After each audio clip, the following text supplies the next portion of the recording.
મોરબીના શક્તસનાળા ગામે તાંત્રિક વિધિના નામે એક ઇસમે સોનાના દાગીના અને 50,000 રોકડ સહિત કુલ 3.30 લાખની છેતરપિંડી આચરી હોવાની પોલીસ મથકમાં ફરિયાદ નોંધાઈ હતી।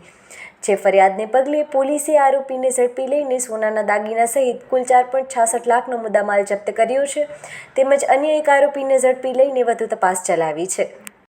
મોરબીમાં શક્તસનાળા ગામે રહેતા ભરતભાઈ સનારિયાએ ગત તારીખ 18/10ના રોજ ફરિયાદ નોંધાવી હતી કે આરોપી નિલેશગીરી ઉર્ફે નલિનગીરી મોતીગીરી ગોસાઈએ ફરિયાદને લઈને વિશ્વાસમાં લઈને ધંધો રોજગાર બરાબર ચાલશે કહીને વિશ્વાસ કેળવીને ધાર્મિક વિધિના બહાને સોનાનું ચેન, સોનાની બુટ્ટી સહિતના દાગીના અને રોકડ રકમ ₹50,000 મળીને કુલ 3.30 લાખની છેતરપિંડી આચરી હતી।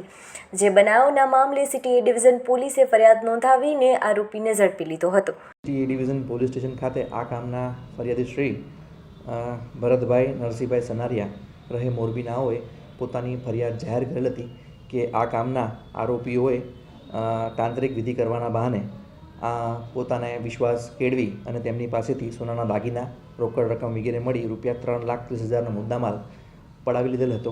જે સંદર્ભે દાખલ થયેલી ફરિયાદની તપાસ સિટી એ ડિવિઝનના પીઆઈ શ્રી HR જાડેજા નાઓ ચલાવેલ હતા। જે તપાસ દરમિયાન હાલના બંને આરોપી નિલેશગીરી ઉર્ફે નલિનગીરી મોતીગીરી ગોસાઈ તથા ચંદ્રસિંહ બટુકભા ઝાલા રહે બંને સખતસનાળા મોરબીનાઓને અટક કરી નામદાર કોર્ટમાં રજૂ કરી તેમના રિમાન્ડ મેળવવામાં આવેલ હતા। આ રિમાન્ડ દરમિયાન આવી રીતે તાંત્રિક વિધિ હેઠળ છેતરપિંડી કરાયેલ અન્ય 2 ઇસમોએ પણ પોતાના નિવેદનો સિટી એ ડિવિઝન પીએસઆઈ શ્રી જાડેજા રૂબરૂ જાહેર કરેલ હતા। જેથી રિમાન્ડ દરમિયાન આરોપીઓ પાસેથી ફરિયાદના કામે અગાઉ જે ₹3,30,000નો મુદ્દામાલ છેતરપિંડી વિશ્વાસઘાત કરી ઓળવી જવામાં આવેલ હતો તે મુદ્દામાલ તથા અન્ય 2 સાહેદોનો મુદ્દામાલ મળી ₹4,66,500ના મુદ્દામાલની રિકવરી કરવામાં આવેલ છે।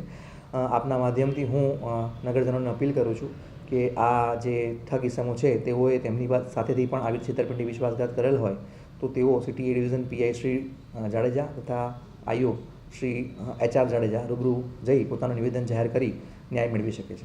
એ મુખ્ય આરોપી છે નિલેશગીરી ગોસાઈ, તેઓ તાંત્રિક વિધિના બહાને અલગ અલગ વિધિ કરતા હોવાનું જણાવી નોકરી ધંધા તથા સામાજિક કૌટુંબિક જે ડિસ્પ્યુટ હોય તે દૂર કરી આપવાના બહાને લોકોનો વિશ્વાસ કેળવતા હતા। અને જે અન્ય આરોપી ચંદ્રસિંહ બટુકભા ઝાલા છે તેઓ આવા ઇસમો ટાર્ગેટ કરી ગોતી એમની પાસે લાવતા હતા।